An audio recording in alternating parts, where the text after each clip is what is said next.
अस्सलाम वालेकुम। आज हम एसआईआर का जो इनूमरेशन फॉर्म है उसको फिलअप करेंगे और शॉर्ट में बनाएंगे वीडियो। आप लोग देखिए, इसमें 2 स्टेप है। फर्स्ट स्टेप जिसका 2003 में नाम है लिस्ट में, उसको कैसे फिलअप करना है।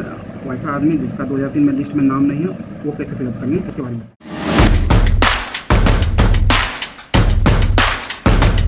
निर्वाचन आयोग का जो बीएलओ के द्वारा दिया गया है ये प्रपत्र है। इसमें डिटेल है, इसमें जो मतदाता है उनका डिटेल है, जो विधानसभा है, जो उनका पोलिंग स्टेशन है उसका डिटेल है। ये फ़ोटो है, ये QR कोड है, ये पासपोर्ट साइज़ कलर फ़ोटो यहाँ पे वाइट बैकग्राउंड है, जो ब्लर ना हो, साफ़ सुथरा फ़ोटो लेटेस्ट वाला यहाँ चिपकाना है। चलिए, जिसका 2003 में लिस्ट में जो है एसआईआर लिस्ट में नाम है, उनका कैंडिडेट का है, उसका है, उसके बारे में बात करते हैं। उनको यहाँ पे फिलअप करना है। जैसे हम एग्जांपल लेते हैं, मेरा 2003 में एसआईआर लिस्ट में नाम है, तो हम उसको लेके डिटेल को भरते हैं। देखिए, ये वाला है 2003 का नियमावली है, इसको डाउनलोड करना है या जिसके पास है उसके हिसाब से काम करना है।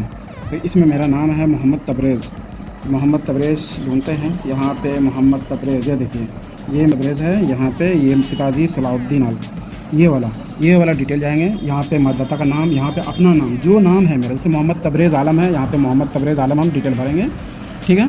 उसके बाद क्या है, इपिक नंबर। मेरे में इपिक नंबर यहाँ पे देखिए नहीं है, किसी में है, मेरा मगर यहाँ पे नहीं है, तो हम इसको खाली छोड़ देंगे। नाम लिखेंगे यहाँ पे। अगर इंग्लिश में लिखना चाहते हैं तो बेटर है कि इंग्लिश में लिखिए, या हिंदी में है, जैसे साफ सुथरा लिख सकते हैं। रिश्तेदार का नाम, रिश्तेदार में मेरा पिताजी का नाम है, यहाँ पे सामने में देखिए पिता है, पिता का नाम सलाउद्दीन आलम, तो यहाँ पे सलाउद्दीन आलम हम लिख देंगे। संबंध क्या है, यहाँ पे देखिए पिता लिखा हुआ है, तो यहाँ पे हम पिता लिख देंगे। उसके बाद फिर है जिला का नाम, जिला जो है आपका जो है लिस्ट वाला कहाँ का है, गोड्डा जिला, यहाँ गोड्डा लिखेंगे। राज्य झारखंड लिख देंगे। विधानसभा क्षेत्र का नाम, विधानसभा क्षेत्र क्या है, महागामा, देखिए यहाँ पे लिखा 18 महागामा, जो आपका लिस्ट में जो जिसमें है महागामा, ये यहाँ विधानसभा क्षेत्र महागामा भर देंगे। बस इतना भरना है। जो आपका 2003 में लिस्ट है सेम वाला वही भरना है, उसको सुधार नहीं करना है, बस उसको छाप देना है बस। उसके बाद ये जिसका 2003 में है इसमें भरेंगे, इसको छोड़ देंगे, इसको नहीं डिटेल छुएंगे नहीं।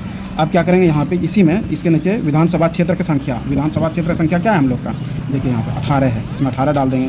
भाग संख्या क्या है, यहाँ पे लिखा हुआ है भाग संख्या 167, यहाँ 67 डालेंगे। यहाँ पे 167 भाग संख्या, ये है विधानसभा संख्या। अब यहाँ पे वह है क्रमांक संख्या मेरा क्या था, तबरेज़ आलम। यहाँ पे देखिए ये वाला हाउस नंबर है 50, इसको नहीं भरना है, ये वाला भरना है 422, इधर वाला फर्स्ट वाला, ये क्रमांक संख्या, ये क्रमांक संख्या में डाल देंगे।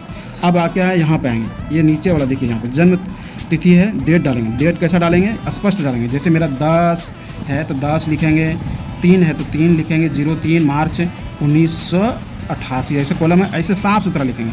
10 11 है तो 11 लिखेंगे, जिसका जैसे है 10 है तो 10, 03 1988 ऐसे लिख देंगे। अब क्या है, आधार संख्या, अगर आपके पास आधार है तो आधार नंबर डालिए, वैकल्पिक है, नहीं है तो कोई बात नहीं।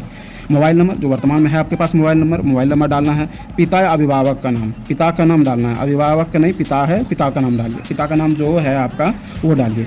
क्या है, पिता का नाम सलाउद्दीन है, तो यहाँ पे सलाउद्दीन डालना है। उनका इपिक नंबर होगा आधार, उनका जो है वोटर कार्ड में जो इपिक नंबर है वो डालना है। यहाँ पे माता का नाम डालना है, माता का जो है नाम, उनका जो वोटर कार्ड में उसको डाल देना है। माता का इपिक नंबर जो वोटर कार्ड नंबर है उसको वहाँ पे डालना है। अगर आप शादीशुदा हैं तो अपने वाइफ का नाम दीजिए, अगर आप शादीशुदा नहीं हैं तो आप कुछ नहीं, छोड़ दीजिए इसको। और अगर शादीशुदा है तो आपका जो वाइफ है, वाइफ का जो इपिक नंबर है, इपिक नंबर डालिए। इसमें देखिए, आप अगर मर्द हैं तो अपने वाइफ का नाम देंगे और साथ में उनका इपिक नंबर देंगे। अगर आप औरत है तो आप जेंट्स हैं, लेडीज़ है तो लेडीज़ अपने यहाँ पे जो है हस्बैंड का नाम देंगे, उसका इपिक नंबर देंगे। दूसरी बात है, जिसका 2003 में नाम नहीं है तब उसको कैसे भरना है, उसको ये करना है, ये वाला कॉलम उसके लिए नहीं है, इसको ऐसे समझ लीजिए काट दिए, लेकिन आपको काटना नहीं है, इसको छोड़ देना। फर्स्ट वाला ये वाला छोड़ देना है, यहाँ से आना है। क्या करना है, यहाँ पे पिछले कॉलम में दिए गए रिश्तेदार का विवरण और जो पिछले एसआईआर में है, ठीक है। जैसे कि आपको करना है कि आपका पिता का नाम एसआईआर में है या आपका मम्मी का नाम एसआईआर 2003 वाला जो है इसमें इस लिस्ट में है, तो जैसे कि आपका पिता का नाम है तो पिता का नाम आप लिखिए यहाँ पे। पिता का इपिक नंबर 2003 में जो है उसको डालना है। रिश्तेदार क्या है, पिता लिख देना है। ये रिश्तेदार का नाम, रिश्तेदार मतलब पिता का नाम, उसको पिता का नाम लिख दीजिए। पिताजी के पिता का नाम लिख दीजिए यहाँ पे। संबंधी क्या है, पिता है आपका, ये तो पिता लिख दीजिए यहाँ पे। जिला वही गोड्डा लिख दीजिए, राज्य लिख दीजिए, क्षेत्र विधानसभा तो आपका जो है वो लिख देना है। अगर मान ले खुदा न खास्ता आप जो है आप भर रहे हैं, इसमें 2 ऑप्शन है, आप लेडीज़ भर रही है और नया शादी किया, मेरा मान ले कि मेरा वाइफ है वो दूसरे गाँव की है, दूसरे जिला की है, तो अपने माँ पिताजी का नाम भरेंगे यहाँ पे, ना कि मेरे पिताजी, वो अपने पिताजी का नाम भरेंगे उसका एपिक नंबर देंगे, उसके पिताजी का यानी उसके अपने दादा का नाम भरेंगे, यहाँ पे संबंधी पिताजी देंगे, जिला देंगे, कौन से जिला में उसका पिताजी रहते हैं वहाँ, राज्य कहाँ है वो डालेंगे, विधानसभा क्षेत्र डालेंगे।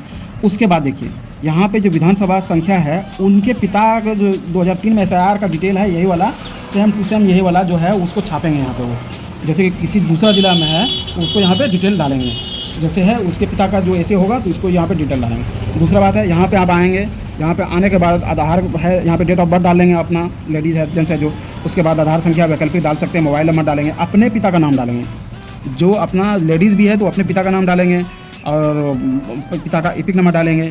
जेंट्स है तब भी अपने पिता का नाम डालेंगे, लेडीज़ है तो भी अपने पिता का ही नाम डालें, मम्मी का नाम डालेंगे, पिता का नाम डालेंगे, एपिक नंबर डालेंगे। सिर्फ इस कॉलम में है, ये वाला में, यहाँ पे लेडीज़ है तो अपने पति का नाम डालेंगे, उसका एपिक नंबर डालेंगे अगर है तो। अगर शादीशुदा नहीं है तो कोई बात नहीं है, इसको इस कॉलम को छोड़ देना है। अगर जेंट्स है तो अपने वाइफ का नाम डालेंगे और एपिक नंबर उनका डालेंगे। अगर शादी नहीं हुआ है तो छोड़ देना है। यहाँ पे अपने एक सिग्नेचर करना है और यहाँ पे एक BLO का सिग्नेचर करना है और BLO को दे देना है। बस इतना ही है और कुछ इसमें नहीं है। और जो भी भरना है साफ़ सुथरा हो। भाइयों से अपील करेंगे कि जब इनोमिनेशन फॉर्म आप जब फिलअप करते हैं तो प्रयास करें कि आप इसका एक जो है आपको जो BLO की तरफ से दिया जाता है, इसका एक कॉपी करवा लें। कॉपी कराने के बाद क्या होगा कि आप पहले जो कॉपी है उसमें आप अच्छा से भर लीजिए, उसके बाद अगर देख लीजिए अगर सही है तो फिर उसके बाद जो पहले वाला प्रति है उसमें आप अच्छा से लिख के BLO को जमा कीजिए। क्योंकि आप जब लिखेंगे इस पर तो यही डिटेल BLO अपना ऑनलाइन के थ्रू डालेंगे। अगर आप स्पष्ट नहीं लिखेंगे, साफ सुथरा नहीं लिखेंगे तो वो इन्फॉर्मेशन गलत डाल सकते हैं और बाद में दिक्कत हो सकती है। इसलिए जब भरें तो साफ़ और स्पष्ट भरें, एकदम साफ़ सुथरा जगह बैठे।